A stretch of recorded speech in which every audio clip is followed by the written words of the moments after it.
Assalamualaikum warahmatullahi wabarakatuh. Halo teman-teman, apa kabarnya hari ini? Subhanallah, alhamdulillah, luar biasa, tetap semangat, Allahu Akbar, ajaib. Yang terhormat Ibu Risa Sofiani MPD selaku dosen pengampu mata kuliah Pengembangan Bahasa AUD kelas C serta teman-teman yang saya sayangi. Pada video kali ini, saya dan teman-teman dari kelompok 9 akan membahas mengenai materi pengembangan bahasa pada anak usia sekolah dasar. Sebelum lanjut ke pembahasan materi, alangkah baiknya kita perkenalan dulu ya teman-teman. Perkenalkan, nama saya Nikmatul Rafikoh, NIM 2419051. Kemudian teman saya yang bernama Rizky Atulaila dengan NIM 2419023. Kemudian Arifatul Aulia dengan NIM 241930. Dan yang terakhir yaitu Elva Amalia dengan NIM 2419048. Nah, daripada penasaran, yuk simak video pembelajaran ini sampai akhir dengan seksama ya teman-teman. Jangan lupa like, komen, share, subscribe, dan bunyikan loncengnya ya. Happy watching and enjoy this video guys. Dadah! Pembahasan pertama yaitu perkembangan bahasa anak sekolah dasar. Perkembangan bahasa tidak dapat dipisahkan dengan perkembangan fungsi otak.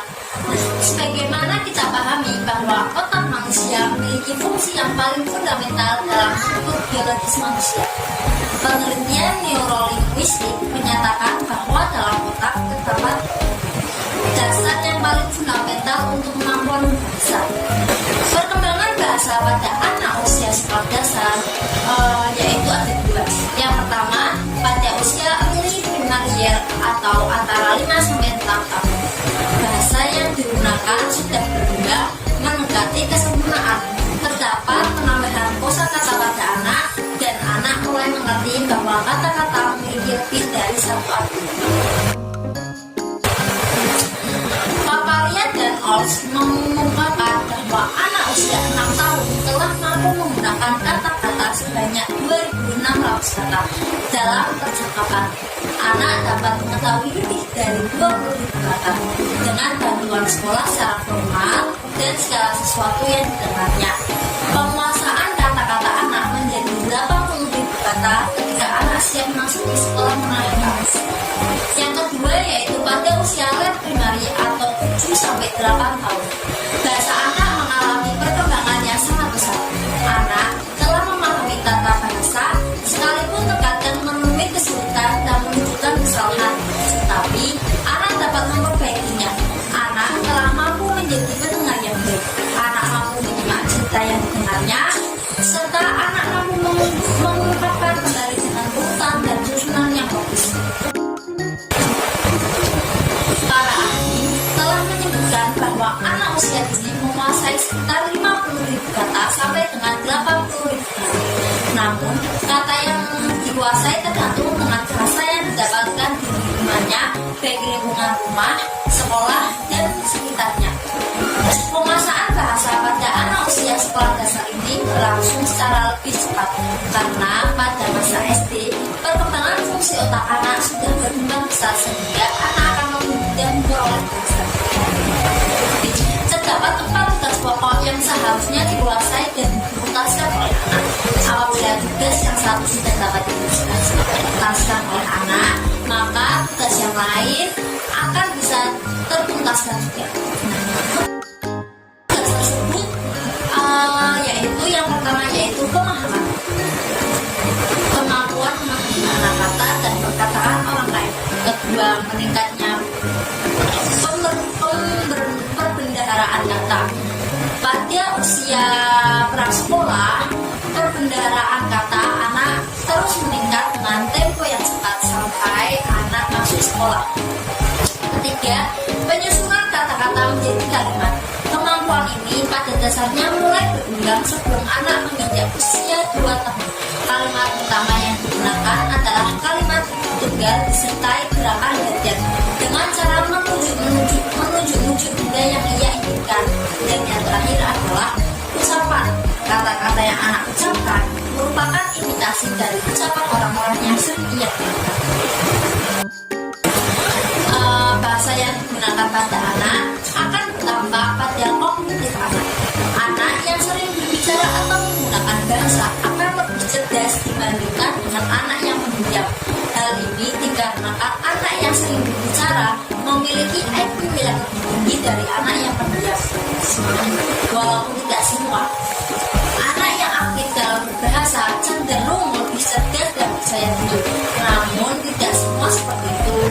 Akan tetapi berdasarkan pengamatan sekolah dasar, anak yang pintar dan cerdas akan lebih aktif dan percaya diri dalam berbicara. Begitu sebaliknya, anak yang kurang cerdas akan cenderung pemalu dan pendiam.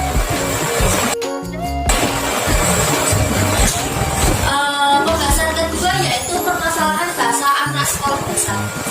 Menurut Widdowson dan Suhendar, komunikasi dibagi menjadi dua, yaitu yang pertama komunikasi reseptif yang terdiri atas menyimak dan membaca, dan yang kedua yaitu komunikasi produktif yang terdiri atas berbicara dan menulis. Beragam faktor penyebab anak mengalami keterlambatan bicara atau speech delay adalah rendahnya tingkat kecerdasan anak, sehingga anak kurang maksimal dalam menyerap informasi dan menggulirkannya dalam bentuk berbahasa.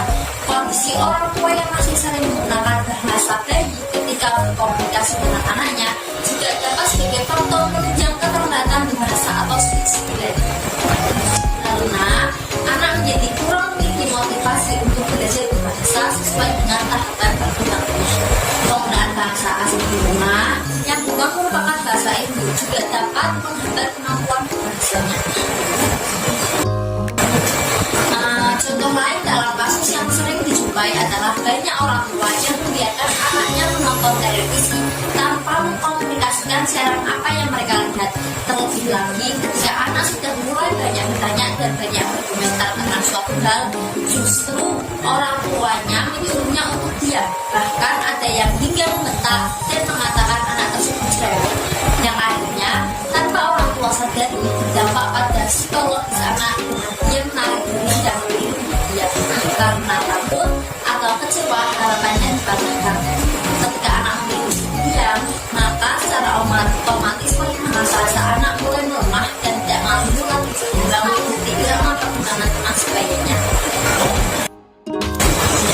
Lalu menentukan faktor lain penyebab terlambatnya bicara, antara lain intelijensi, pola asuh, posisi hutan dalam keluarga, besar atau banyaknya jumlah keluarga, status sosial ekonomi keluarga, ras, bilingual atau berbahasa dua, serta jenis gangguan yang dipengaruhi oleh pola asuh, posisi dalam keluarga, keluarga besar, kurangnya perhatian orang tua, dan kurangnya stimulasi termasuk dalam kategori yang masih dapat disebutkan baik melalui metode pembelajaran yang efektif dan efisien maupun pemberian terapi secara rutin. Hal ini dikarenakan gangguan tersebut masih bersifat ilmuwan dengan demikian sangat diharapkan mampu membaiki gangguan speech delay tersebut.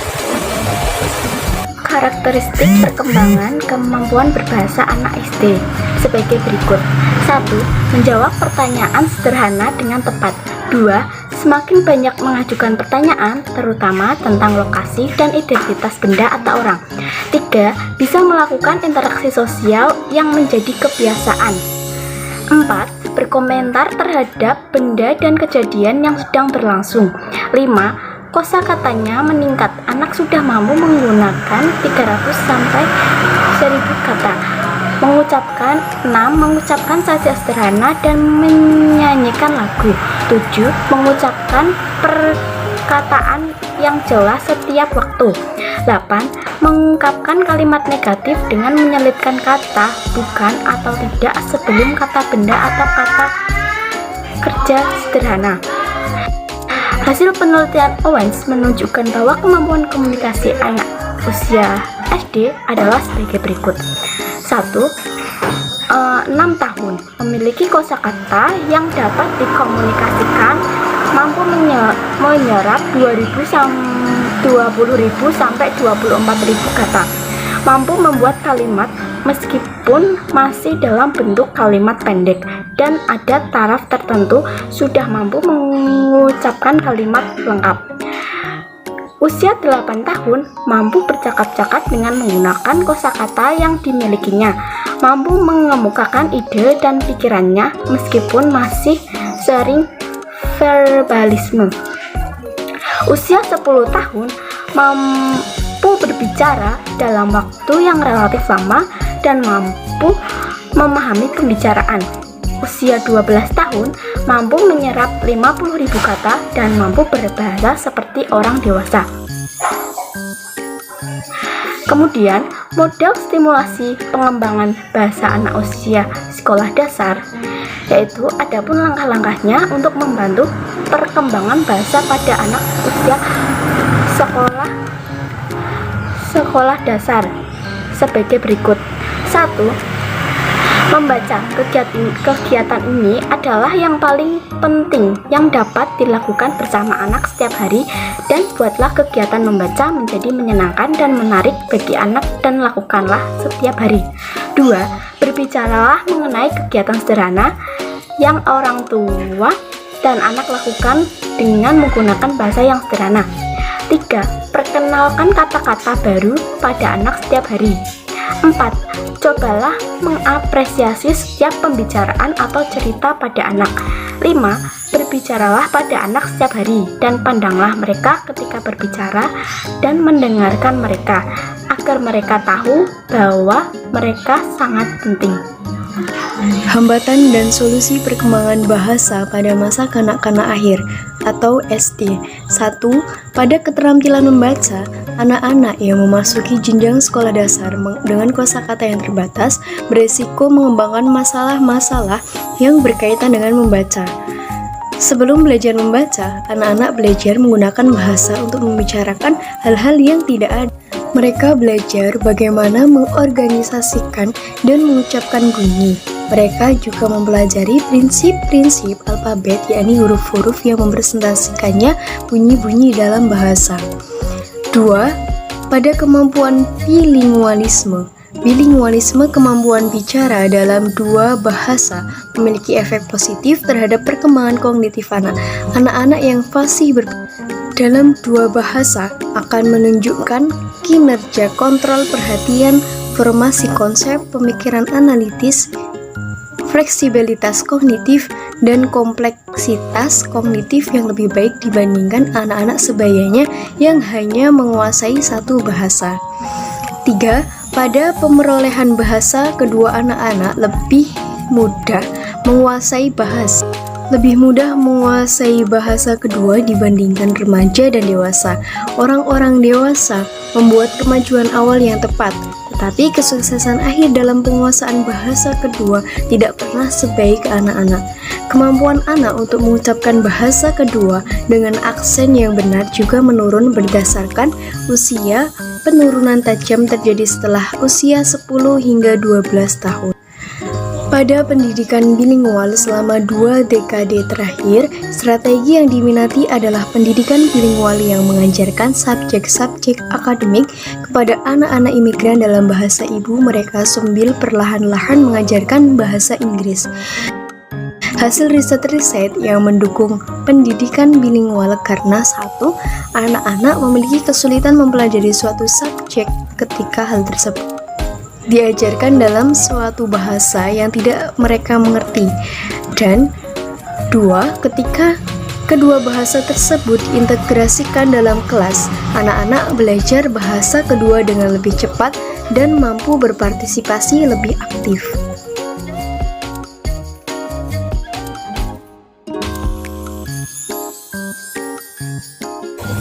Mungkin itu saja yang dapat kami sampaikan.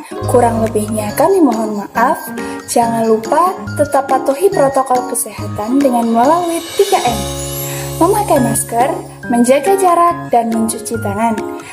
Stay safe, stay healthy, and keep spirit guys. Wassalamualaikum warahmatullahi wabarakatuh. Dadah. Salam Piaut, bahagia, ceria, mulia.